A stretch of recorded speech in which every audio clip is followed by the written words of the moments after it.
जय श्री कृष्ण दोस्तों। मैं संदीप बघेल आप सभी का मेरे YouTube channel math by Sandeep में हार्दिक स्वागत करता हूं।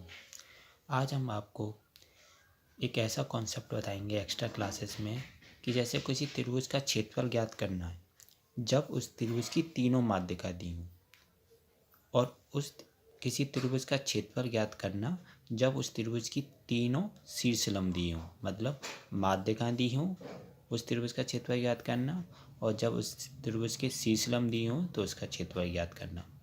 तो सबसे पहले आप माध्यिकाएं और शीर्ष लंब के बारे में थोड़ा जान लीजिए। माध्यिका क्या होती है?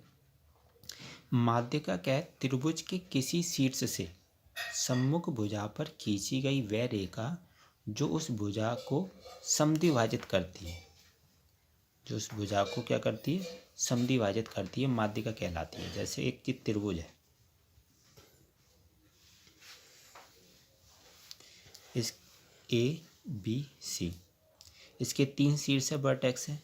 तो शीर्ष से सम्मुख भुजा, मतलब जी वाली अपोजिट साइड, सम्मुख भुजा पर खींची गई वह रेखा जो उस भुजा को, उस सम्मुख भुजा को क्या करती है? समद्विभाजित, मतलब बराबर बराबर भागों में बांटती है। तो जी जो कहलाएगी ए डी वो क्या कहलाएगी? माध्यिका। जैसे त्रिभुज की तीन भुजाएं होती हैं तो तीन ही माध्यिका होंगी।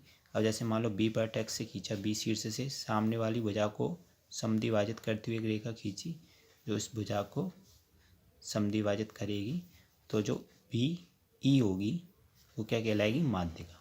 ऐसी सी से खींची, सी वर्टेक्स से, और सामने वाली भुजा को क्या करेगी? वो समद्विभाजित करेगी, तो वो क्या कहलाएगी? सी एफ, जो क्या कहलाएगा? उसकी माध्यिका। तो ए डी, बी ई और सी एफ वो क्या है? माध्यिका है। माध्यिका मतलब किसी त्रिभुज के शीर्ष से सम्मुख भुजा पर खींची गई वह रेखा जो उस सम्मुख भुजा को समद्विभाजित करती है, मतलब बराबर बराबर भागों में बांटती हो, तो वह त्रिभुज की माध्यिका कहलाती है। त्रिभुज की तीन माध्यिका होती हैं।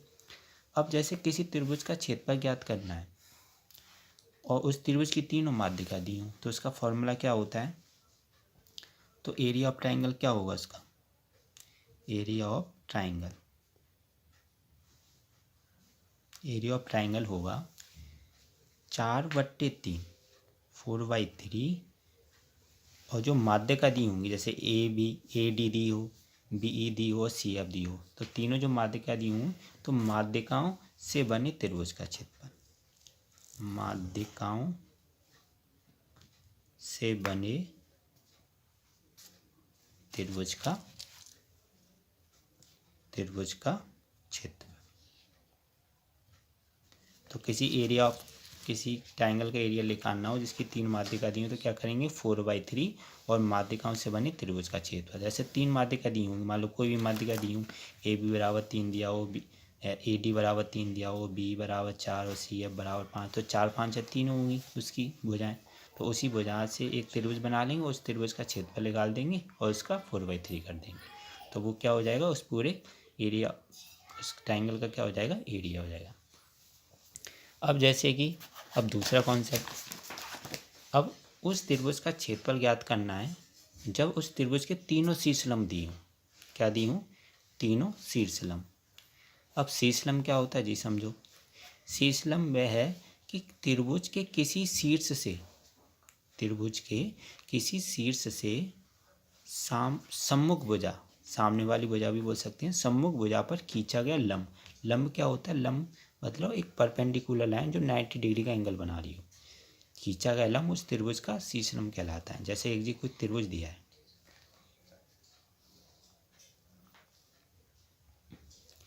ए बी सी, तो त्रिभुज के किसी शीर्ष से सम्मुख भुजा पर खींचा गया लंब, तो इस पर लंब डालेंगे। ए से सम्मुख भुजा क्या है इसकी? बी से, इस पर जो लंब डालेंगे मतलब 90 एंगल बनाते हुए, तो जो ए डी होगा वो क्या कहलाएगा? शीर्ष लंब। ऐसे बी से डालेंगे, 90 का एंगल बना रहा हो सामने वाली भुजा पर, तो वो कहलाएगा बी ई, क्या कहलाएगा? शीर्ष लंब। अब ऐसी सी से डाला जो कि 90 का एंगल बना रहा है, तो एक तरीके से सी एफ क्या हो जाएगा? शीर्ष लंब। तो ए डी, बी ई और सी एफ क्या कहलाएंगे? शीर्ष लंब कहलाएंगे। मतलब त्रिभुज के किसी शीर्ष से सम्मुख भुजा पर खींचा गया जो लंब होता है, 90 का एंगल बना रहा, वो त्रिभुज का क्या कहलाता है, शीर्षलंब कहलाता है। तो एक तरीके से त्रिभुज के कितने शीर्ष हो गए, 3 शीर्ष हो गए। तो अब हमें क्या करना है, उस त्रिभुज का क्षेत्रफल ज्ञात करना है कि जिसके शीर्ष कितने दी हों, तीनों शीर्ष दी हों। अभी हमें ये तो पता चल गया कि अगर त्रिभुज की तीनों माध्यिका दी हूँ और उसका क्षेत्रफल हमें निकालना है तो कैसे निकालेंगे, एरिया ऑफ ट्राइंगल बराबर क्या होगा, 4/3, और जो माध्यिका दी होंगी माध्यिकाओं से बनी त्रिभुज का क्षेत्रफल। अब बात आती है शीर्षलंब की, तो उसका क्षेत्रफल कैसे निकालेंगे, तो उसका क्षेत्रफल होगा area of triangle. Area of triangle जब कौन सा ट्राइंगल, जब उसके तीनों शीर्षलंब दी हो। तो एरिया ऑफ ट्राइंगल हो जाएगा, सबसे पहले जो उसके तीनों शीर्षलंब देंगे उसका क्या निकालेंगे, लासा, शीर्ष लंब का लासा मतलब एलसीएम, लासा अपॉन 4 का तो होल स्क्वायर, तीनों शीर्षलंब का लासा अपॉन 4 का होल स्क्वायर मल्टीप्लाई 1/√6। समझ में आया, मतलब एरिया ऑफ ट्राइंगल क्या हो जाएगा, शीर्षलंब का लासा अपॉन 4 का होल स्क्वायर गुना 1/√6। तो कोई भी त्रिभुज का क्षेत्रफल हमें ज्ञात करना हो, जब तीनों माध्यिका दी हो तो उसका जी वाला फॉर्मूला है, एरिया ऑफ ट्राइंगल बराबर 4/3 माध्यिकाओं से बने त्रिभुज का क्षेत्रफल। और जब शीर्षलंब दिए हों तो उसका एरिया ऑफ ट्राइंगल होता है शीर्षलंब का लासा अपॉन 4 का होल स्क्वायर गुणा 1/√6। तो इस पे कभी कभी काफ़ी एग्जाम में क्वेश्चन आते हैं, जिसको जी काफ़ी अच्छे फॉर्मूले हैं, आपको काफ़ी हेल्पफुल रहेंगे, और कई बार इसके सवाल भी बहुत आते हैं एग्ज़ाम में।